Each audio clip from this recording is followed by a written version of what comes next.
hasn't released its guidelines. The CDC has, in addition to obvious increases in cleaning and sanitation, there are a number of changes being suggested. News Channel 2's Kirk Tupai takes a closer look at the report. The Centers for Disease Control and Prevention has categorized opening schools into low, more, and high levels of risk. Low is virtual-only activities. More risk is small in-person classes with students grouped 6 feet apart.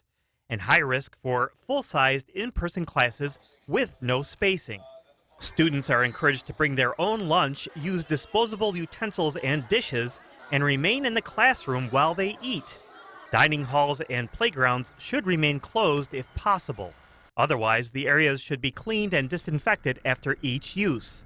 While the busing guidelines are not detailed, arrival and drop-off times should be staggered to minimize contact.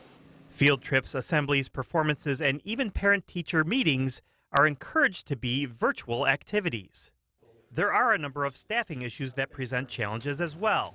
The CDC recommends offering options like telework and modified job responsibilities that limit exposure for staff at higher risk for severe illness. Leave policies should be flexible and not punish people for taking time off.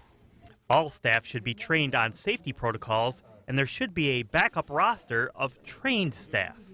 The CDC suggests a staff person like a nurse be responsible for addressing COVID-19 concerns. All school staff and families should know who the person is and how to contact them. These are just some of the considerations and not meant to replace any laws, rules, or regulations that schools must comply with.